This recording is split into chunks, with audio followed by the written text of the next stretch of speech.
Bienvenidos un día más, amigos de Miradas de Asturias. Hoy vamos a realizar una travesía por uno de los concejos más industrializados de Asturias.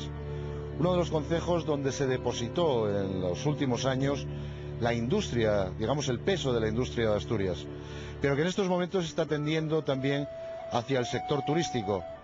Hoy vamos a viajar y a disfrutar del concejo de Avilés. Este concejo posee más de 26 kilómetros cuadrados de superficie, está situado en el centro de la costa asturiana y tiene una población que supera los 88.500 habitantes. En él se encuentra el segundo puerto en importancia de la región. Su posición central le facilita un privilegiado puesto al ser un lugar neurálgico de nuestro Principado. El concejo de Avilés limita al norte con el mar Cantábrico, al este lo limita el concejo de Gozón, al sur el concejo de Corbera de Asturias lo abraza y al oeste los concejos de Illas y Castrillón ponen sus lindes. Con capital en Avilés, el concejo posee igualmente varios núcleos importantes de población, como Miranda, Valliniello, Eros, Caliero, Tabiella y Sablera. Avilés es el tercer núcleo urbano más importante del Principado de Asturias y se encuentra situado estratégicamente cercano a distintas playas y espacios naturales. Actualmente el turismo está en un constante auge. Toda la superficie del concejo se reparte entre la rasa costera y la zona montañosa del sur, pero es su ría, la ría de Avilés, la que, encajada en esa rasa costera que va desde la capital hasta el interior del Cabo Peñas, la que marca la morfología del concejo. A nivel geográfico y morfológico, el terreno municipal es bastante uniforme. Se trata de un espacio de suave relieve que abarca tres pasajes diferentes: la ría de Avilés, el área costera y la zona montañosa. La ría ocupa un 3% de la superficie del concejo y, como diría Juan Carlos de la Madrid, llegando desde 3 millas de muelles hasta la misma capital del concejo, que en su zona occidental hizo posible el asentamiento histórico de estos habitantes. La zona litoral es la parte más extensa, ocupando las 3/4 partes de la superficie e incluyendo la rasa marítima. Queda por mencionar la zona montañosa meridional, con las estribaciones del macizo de Gorfolí de 677 metros de altura, que cierra la plataforma costera. La presencia humana dentro del concejo data ya de la prehistoria, pero pocos son los hallazgos encontrados hasta la fecha. Encontramos del Paleolítico inferior un hacha y 3 del Neolítico, estos últimos encontrados en la Rocica. Igualmente, se desconoce si en el concejo existieron castros. Existe mucha imprecisión sobre el origen de Avilés. Se cree que está originado a causa de un asentamiento romano cuyo dueño se llamaba Avilius. Se han encontrado escasos restos de hallazgos del periodo romano, pero bueno, se encontró un capitel de mármol en la iglesia San Nicolás de Bari que es reutilizado como pila bautismal, asimismo como algunas monedas romanas en la Ría, en Sabugo, en Yaranes y La Carriona. Avilés es el primer núcleo de población en el municipio del que se tienen noticias escritas. Aparece mencionado por primera vez en un testamento de Alfonso III, por el que el monarca da a la iglesia del Salvador de Oviedo 2 templos, el de San Juan Bautista y el de Santa María de Avilés, situados en la villa. En este documento aparece mencionado Avilés por vez primera. Posteriormente, en el año de 1092, Alfonso VI les confiere el fuero de Sagún, confirmado posteriormente por Alfonso VII en 1155, concediéndose en ese momento a Avilés señorío de realengo y a sus habitantes la exención de pagar impuestos de tránsito desde la mar a León. En el siglo XII la villa de Avilés se convertirá en el principal puerto de la región y en la segunda ciudad más importante de Asturias después de Oviedo.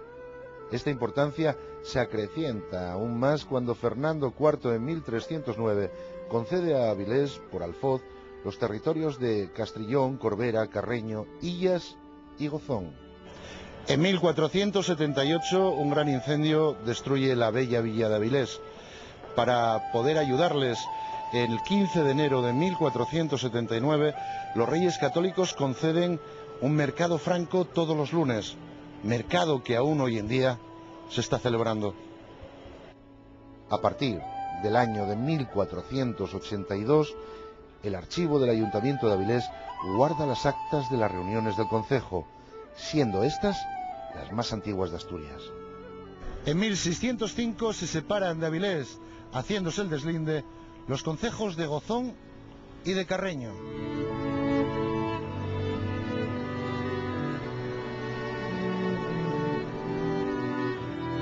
El 22 de abril de 1677 se data la primera sesión en el actual edificio del ayuntamiento, siendo entonces regidor de la villa don Juan de Llanoponte. Un 6 de julio de 1890 llega el primer tren a Avilés, preludio sin lugar a dudas del que sería el primer concejo más industrial de toda Asturias. Bueno, pues ahora vamos a hablar con el alcalde de Avilés, Santiago Rodríguez Vega. Hola, buenos días, Santiago. Hola. Oye, ¿cómo y ese concejo, cómo y ese Avilés tan maravilloso? Cuéntanos, porque uno viene de fuera y hasta que no se encuentra con alguien que bebe aquí las fuentes de Avilés, ¿cómo y ese Avilés? Hombre, pues yo creo que Avilés es una ciudad muy entrañable. Y Avilés es seguramente la ciudad medieval de Asturias. Y Avilés es una ciudad que en los últimos años se está descubriendo a sí misma, porque hasta hace bien poco Avilés era una ciudad tapada por la industria. Y yo creo que nos hemos empeñado en los últimos años en recuperar la ciudad, recuperar sus rías, recuperar su casco, recuperar su gastronomía, recuperar todos los rincones entrañables que tiene Avilés. Y empieza a ser un lugar muy agradable para la gente que nos empieza a redescubrir. Asturias es tradición, y una tradición que debemos siempre acudir a las fuentes. Y bueno, hoy tenemos una fuente de la que vamos a beber para reconocer un poco más en este Mirada de Asturias lo que hay dentro de nuestra tierra. Estamos con Pepe Blanco. Pepe Blanco fue gaitero mayor de Gijón. Pepe Blanco sabe todo lo alrededor del mundo de la gaita, y yo creo que yo ya estoy de más y quiero dar precisamente ese saludo a Pepe Blanco. Buenas, ¿cómo estamos? Vamos tirando poco a poco. Oye, ¿cómo fue? Porque, bueno, tenemos un libro que lleva la vida de él, que yo creo que lo resumiste mucho, porque aquí sacaríamos una enciclopedia. Pues sí, bastante. ¿Cuántos países? 26 naciones. Y España, faltan 3 o 4 provincias. ¿Cuál fue la nación más rara que visitaste? La más rara, y tenía mucha ganas, fue Rusia. Rusia. Yo llevaba de Rusia otra historia, y llegué allá y quedé plagado, porque era lo primero que vi. Una cosa parecía somio, todo era en chalés y todo así. Digo, coño, cosa rara. Hablan de comunismo Y no tiene que ver. y no tiene nada que ver uno con el otro. Si ya es interesante visitar Avilés, imaginaros, hoy vamos a ver la banda de gaites del Esbardu. Tenemos con nosotros a Juan Casas, que nos va a hablar de ello. Un poco y el que comanda esa banda. Buenas tardes, Juan. Hola, buenas tardes. Oye, a ver si es verdad lo que digo, y es el que comanda la bueno, yo soy el presidente de la asociación. El director de la banda es Borja, que hoy no puede estar porque está trabajando. Está por la tarde, a turnos y está de tarde, entonces no puede estar aquí con nosotros. Pero sí, el director es Borja Casas. Una pregunta que te hago: ¿cómo nace esta iniciativa de la banda y por qué el nombre del Esbardu? Pues bueno, Esbardu se puso en su día, hace ya más de 15 años, porque de aquel entonces simbolizaba, era un animal, digamos que era un animal totémico para Asturias, ¿no? Simbolizaba la fuerza, el animal naciente que está acabando de nacer, un esbardu y una cría de un oso, para aquellos que no tengan avezados en lengua asturiana.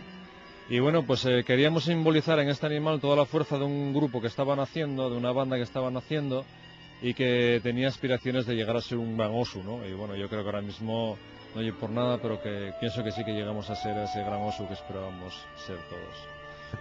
¿Qué necesidades turísticas tenemos dentro de Avilés? Hombre, las tenemos todas porque en turismo lo tenemos todo por hacer.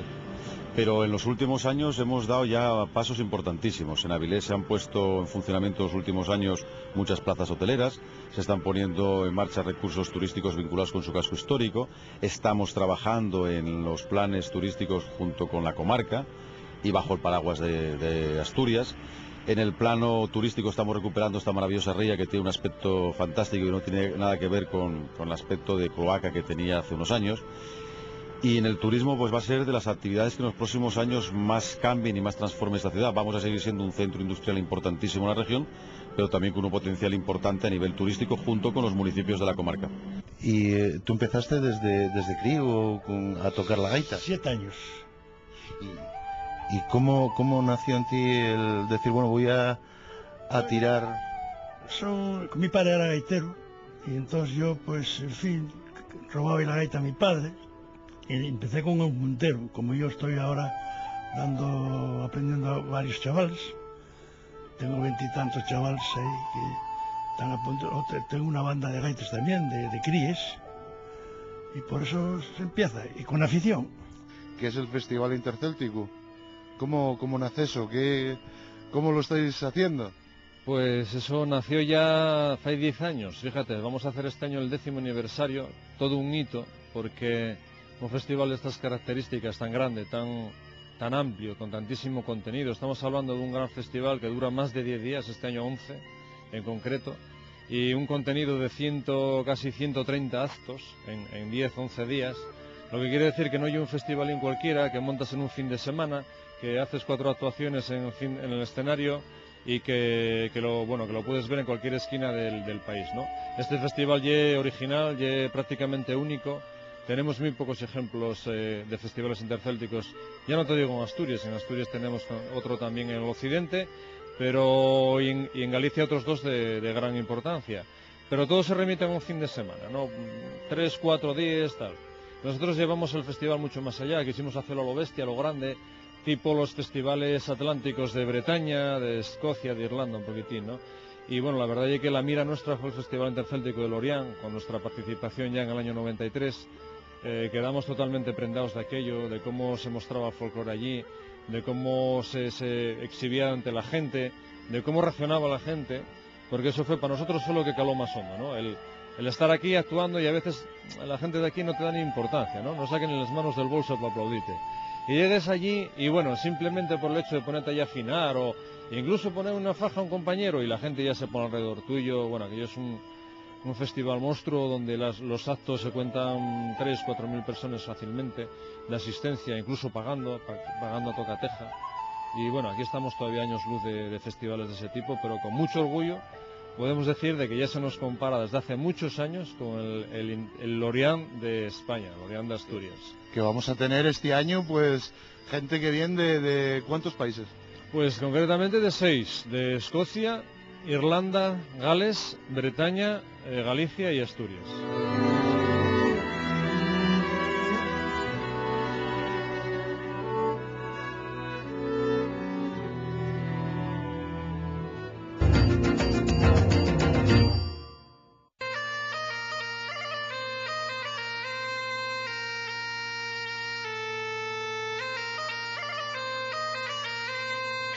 Oye, y otra cosa, la ría, que antes estábamos hablando de ella. Yo recuerdo, bueno, tengo 47 años. Sí, recuerdo aquella ría cuando yo tenía 10, 12 años. Esto que estamos haciendo con la ría, no solo recuperarla, y estamos dando vida. Hay un paseo aquí precioso, cuéntame. Es la ría que tú conociste, porque somos del tiempo. Sí. Es la que conocí yo, donde veníamos aquí, más o menos a esta zona donde nos encontramos ahora mismo, un poco más para allá, y subíamos en aquellas lanchas y íbamos con nuestros padres a la playa de San Malandrán, ¿no? Esa es la imagen que todos teníamos de la ría, la que todos tenemos los que todavía no tenemos mucha edad. Hay gente en Avilés que tiene otra imagen todavía más bucólica de la ría. Durante mucho tiempo dejamos de mirar a la ría, porque la ría se convirtió en un punto oscuro y se convirtió en un vertedero de residuos industriales y urbanos. Y Avilés dio la espalda a la ría, y ahora no solamente estamos recuperando aquella imagen que todos recordamos de nuestra infancia, sino que estamos transformándola, porque la ría es el origen de Avilés.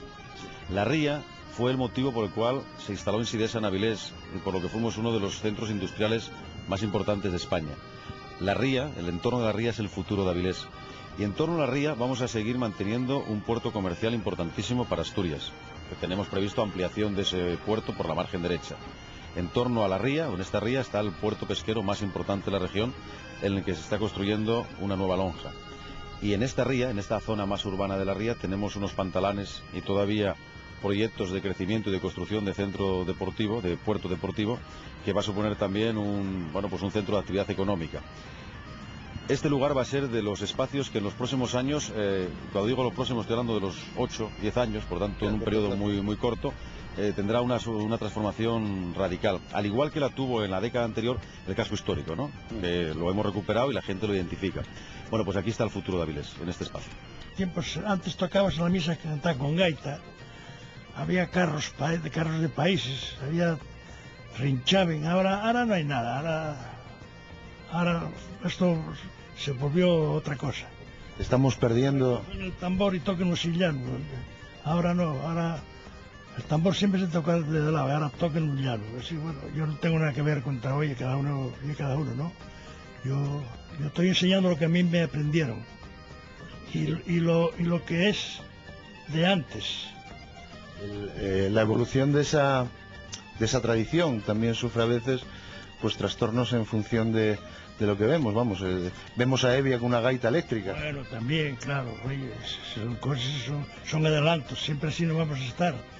Antes comíamos boroña y leche, y ahora la boroña desapareció.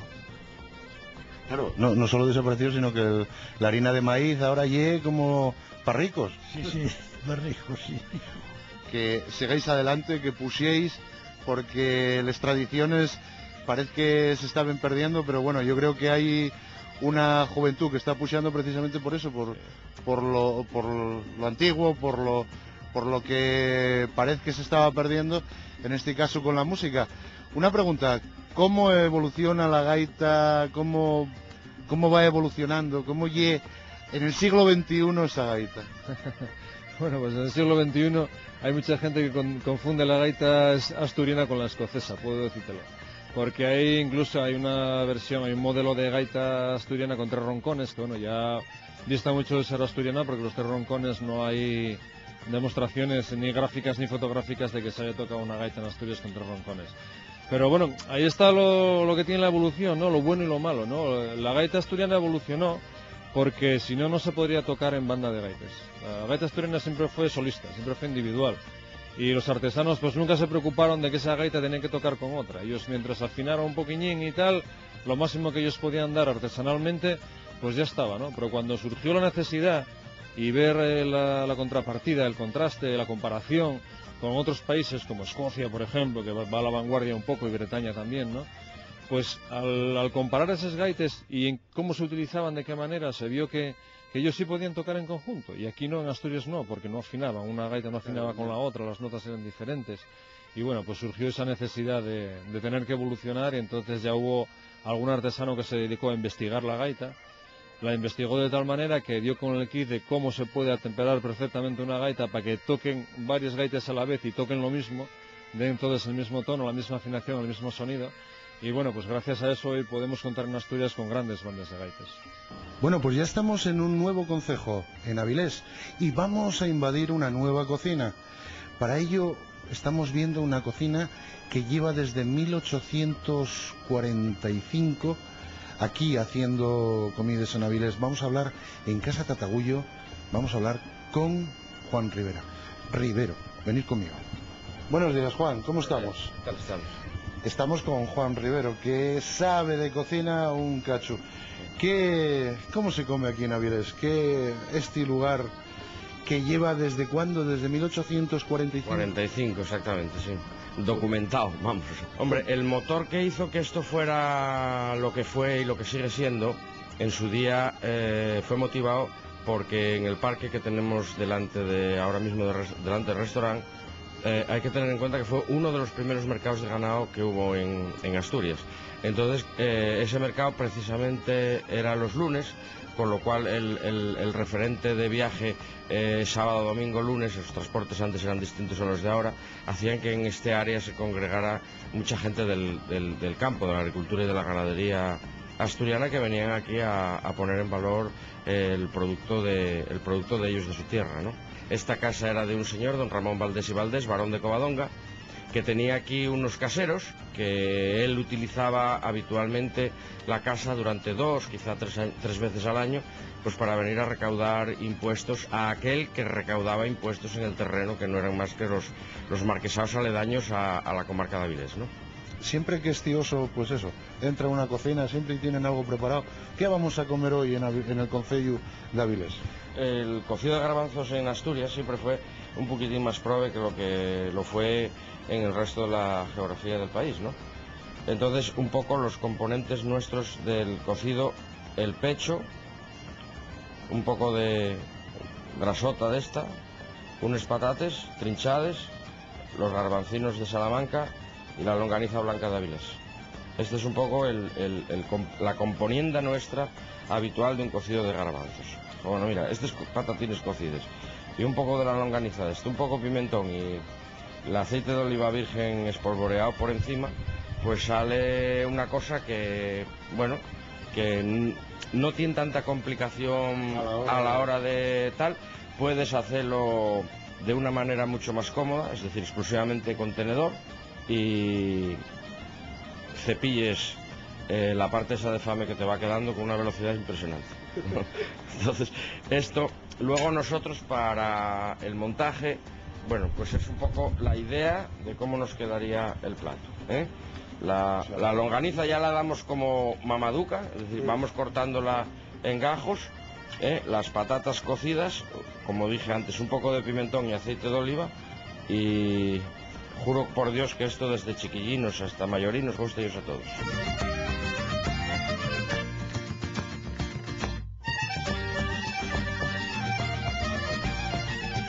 Bueno, pues ya estamos aquí, ya llegó el momento y no sé cómo veis vosotros la mesa, pero yo tengo unas ganas de encalle el diente a esto ya.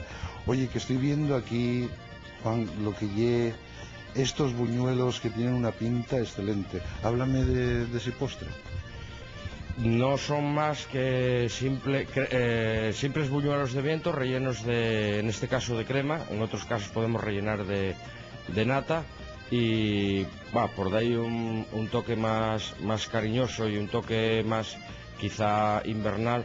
Nosotros los bañamos en el servicio con un chocolate provocador y calentín.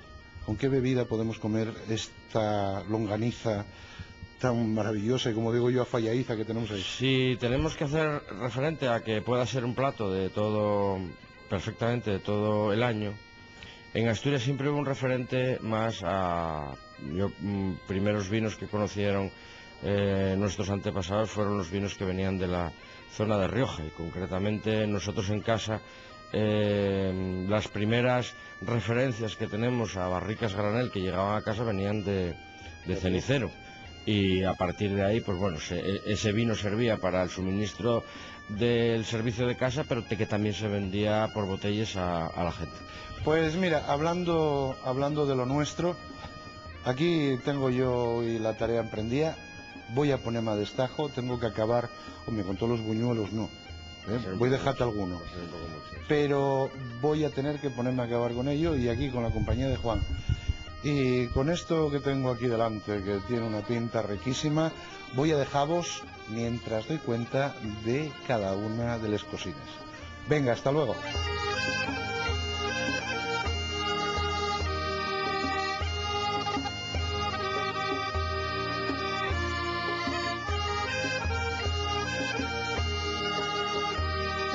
¿Qué futuro? Pero futuro a corto, medio o largo plazo incluso. Sabemos que va a haber un gran museo y bueno, eso queda para un futuro corto, ¿verdad? Eso queda para un futuro inmediato, es decir, el museo en este momento ya se está haciendo el proyecto por parte del arquitecto brasileño Oscar Niemeyer. Recientemente se adjudicaba ese contrato de redacción del proyecto por parte del Consejo de Gobierno.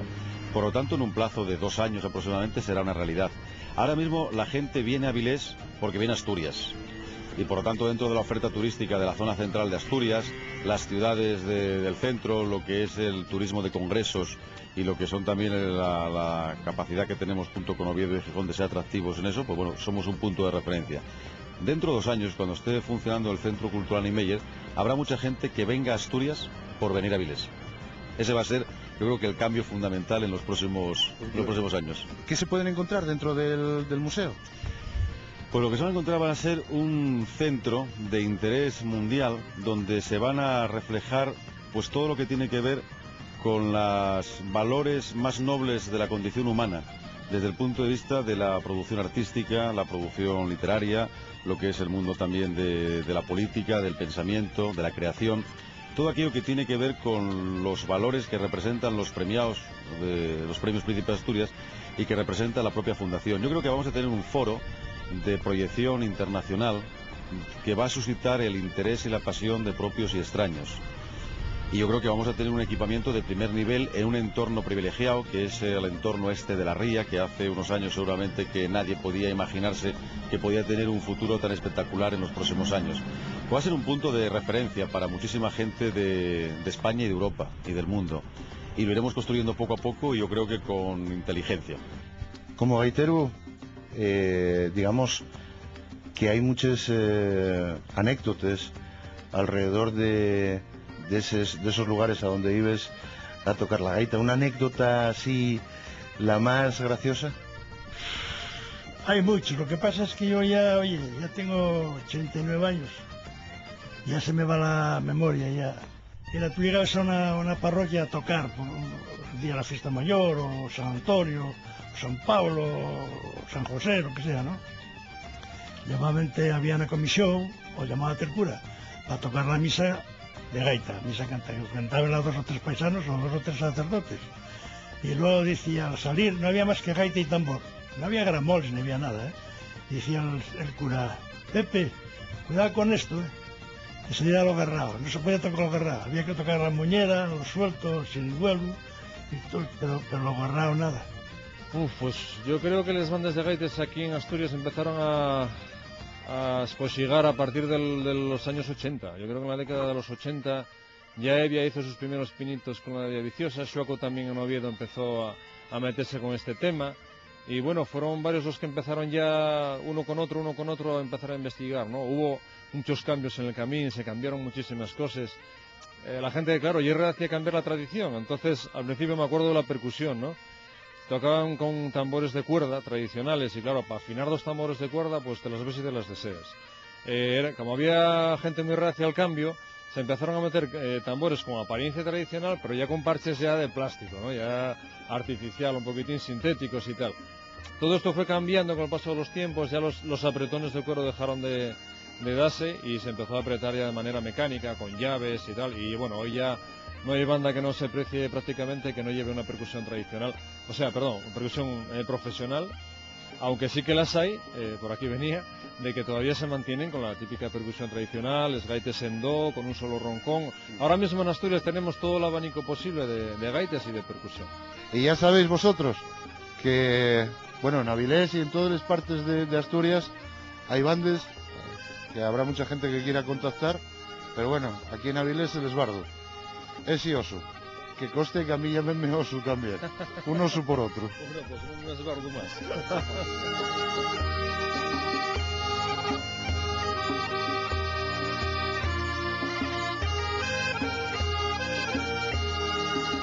Tras la visita al concejo de Avilés nos damos cuenta de cuánta historia pasada y reciente atesora nuestra Asturias. Cada pedazo de esta tierra que fue conquistada por nuestros ancestros, doblegada hasta verla tal cual es hoy, para unos sometida de mala manera, para otros domeñada como tenía que hacerse. De todas formas, cada visita nos llena de un pasado que antes desconocíamos, y el concejo de Avilés y sus paisanos no podían ser menos, pues guardan aún muchas más historias para aquellos que gustan de vivir y embeberse de toda la tradición astur. Por ello no le decimos adiós, sino un hasta luego, pues aún Avilés tiene mucho, mucho que ofrecer.